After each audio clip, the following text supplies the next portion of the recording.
감사합니다. 오늘 모은 예배에 오신 여러분들 진심으로 환영합니다. 찬양, 우리 팀의 찬양 너무 감사합니다. 또 우리 기도도 감사합니다.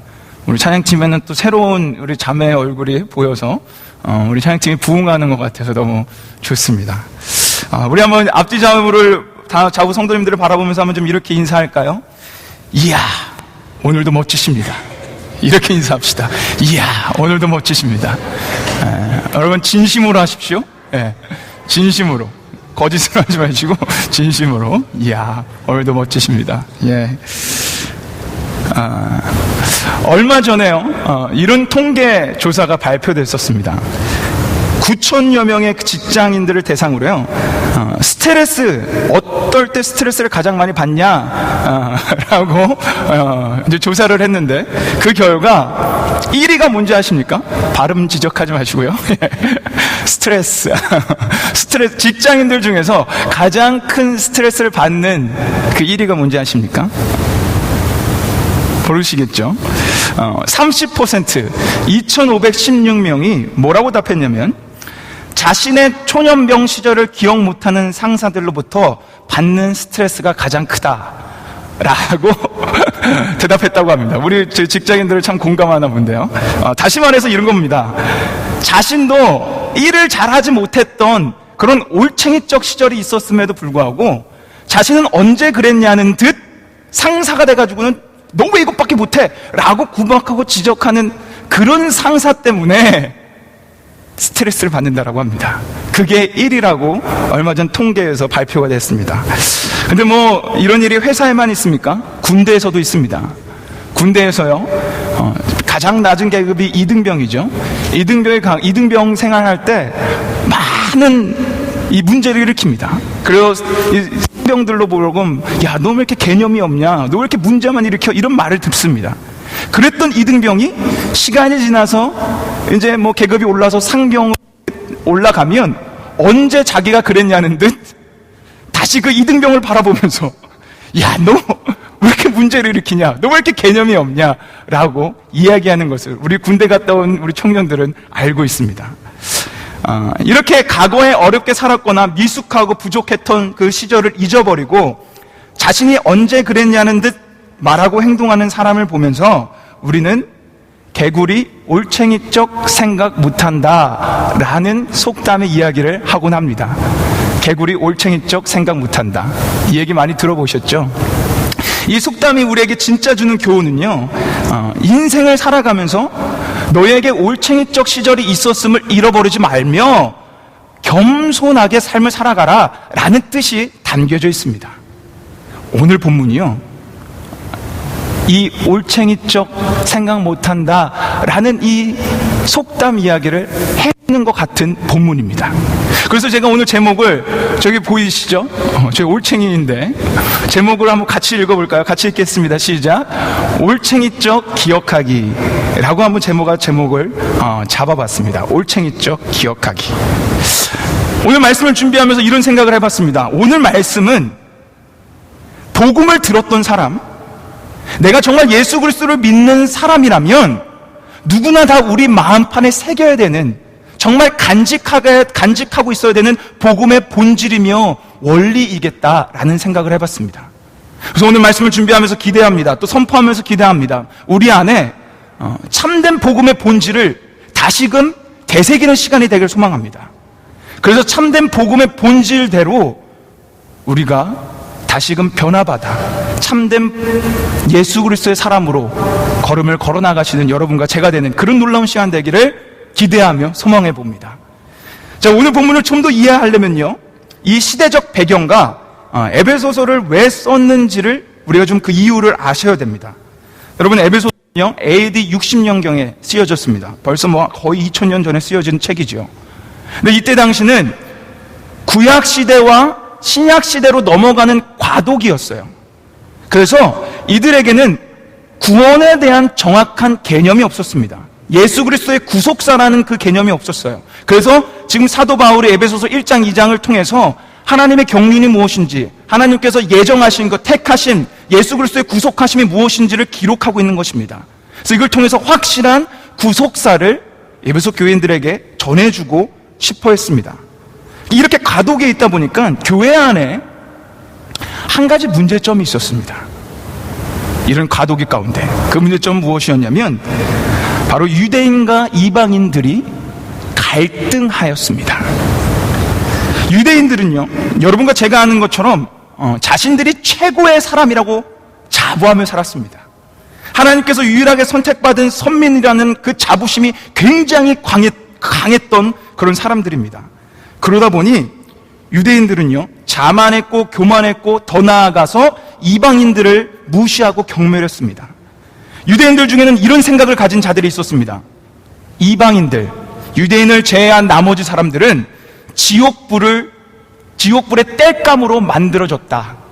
지옥불을 때우기 위해 만들어진 존재다라고 생각했던 사람들이 있다고 합니다. 그리고 유대인들 가운데 유대인 남자가 이방인 여자와 결혼을 하면요, 그 남자는 죽었다고 간주했다고 합니다. 그래서 장례식을 치렀대요.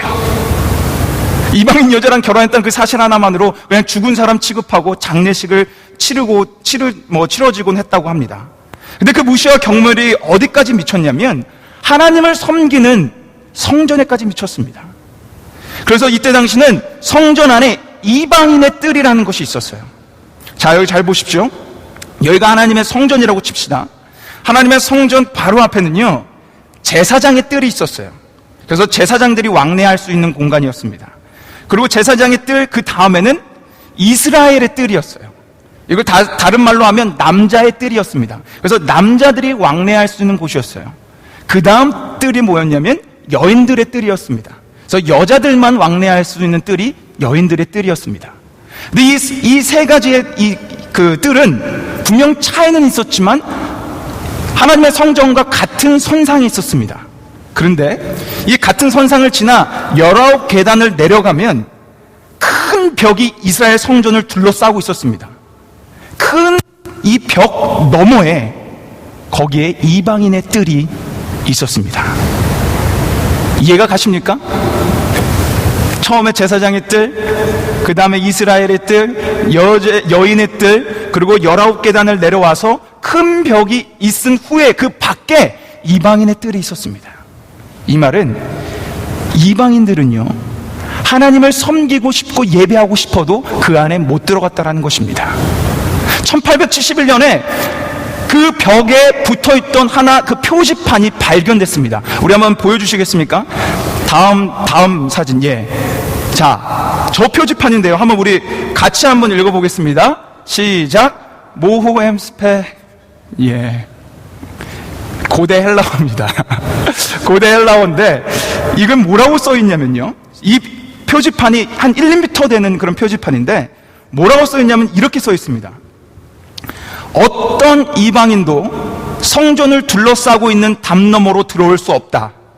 만약 넘어오다 잡힌 사람은 누구든지 죽임을 당하게 될 것이며 그에 대한 책임은 오로지 그 자신에게 있다. 이 표지판이 그때 당시 그 벽에 붙어있던 경고판이었다고 합니다.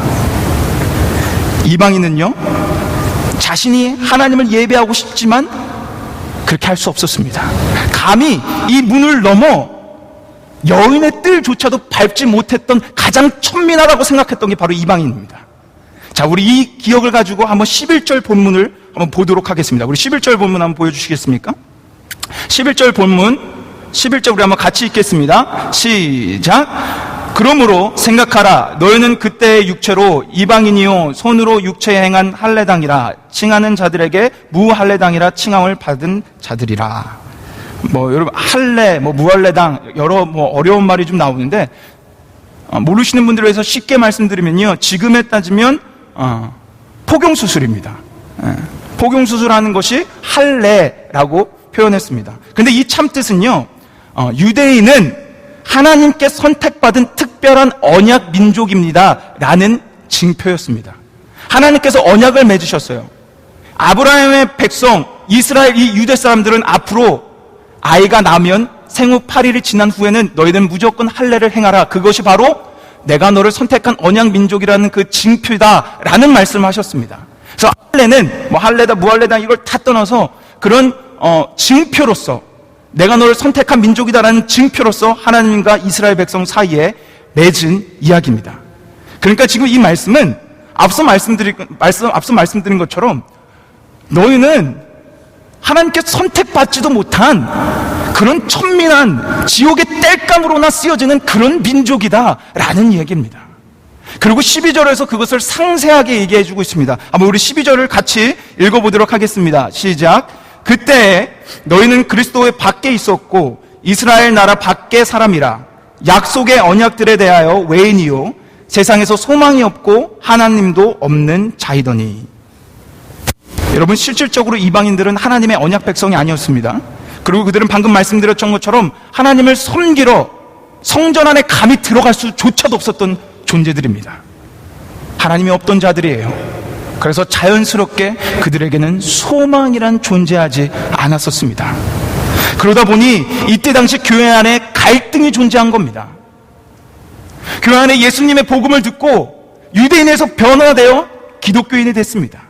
그리고 이방인에서 변화되어 기독교인이 됐습니다. 그래서 에베소 교회 안에는 이방인과 유대인들이 같이 있었습니다.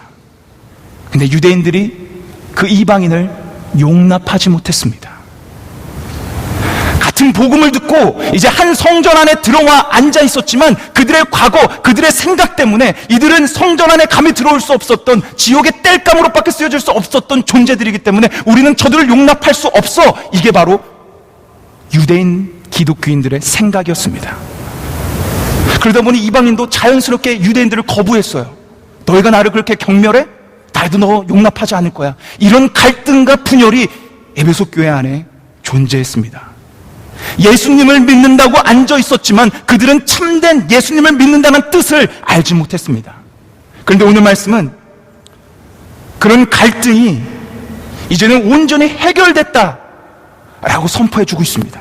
그리고 너네가 참된 복음으로 이 자리에 앉아 하나님 함께 예배해야 된다라는 말씀을 우리에게 주고 있습니다. 우리 한번 13절 14절을 어떻게 그 문제의 맥을 짚어서 해결해 주셨는지 우리 한번 13절 14절 말씀을 같이 읽어보도록 하겠습니다. 시작. 이제는 전에 멀리 있던 너희가 그리스도 예수 안에서 그리스도의 피로 가까워졌느니라. 그는 우리의 화평이신지라. 둘로 하나를 만드사 중간에 막힌 담을 허시고. 아멘. 이 말씀은 우리에게 십자가 사건을 떠오르게 해주십니다. 우리에게 예수 그리스도의 그 십자가상의 놀라운 그 역사하심이 증거되고 있습니다.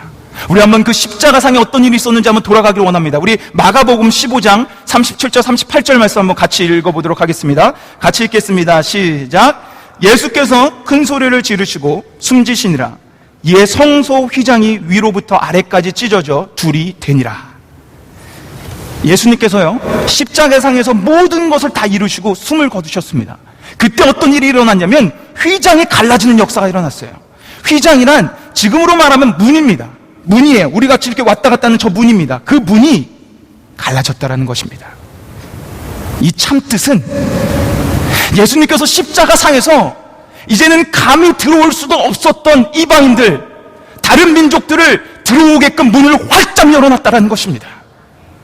이때 당시는 이방인뿐만 아니라 제사장의 뜰이 있었어요. 그리고 이 성전 안에 지성소라는 게 있었습니다. 이 지성소에는 유일하게 선택받은 대제사장만이 들어갔습니다. 거기에도 휘장이 있었는데 그 휘장도 찢어놨다라는 거예요. 선택받은 유일한 한 사람만 이제 하나님 앞으로 오는 게 아니라 내가 이제 십자가의 이 모든 상의 이 사건으로 말미암아 문을 활짝 열어 이방인이든 대제사장이든 이방인 유대인들 할 거 없이 이제 하나님 앞으로 너희가 담대히 올 수 있다라는 십자가의 사건이 바로 이 휘장이 찢어지는 사건입니다. 이 사건을 잘 기억하시면서 오늘 말씀 14절로 다시 한번 와보십시오. 14절 뭐라고 나옵니까? 둘로 하나를 만드사 중간에 막힌 담을 허시고. 아까 말씀드렸습니다.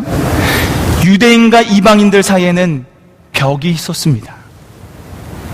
엄청난 큰 벽이었습니다. 두께가 1.5m가 넘는 벽이었어요.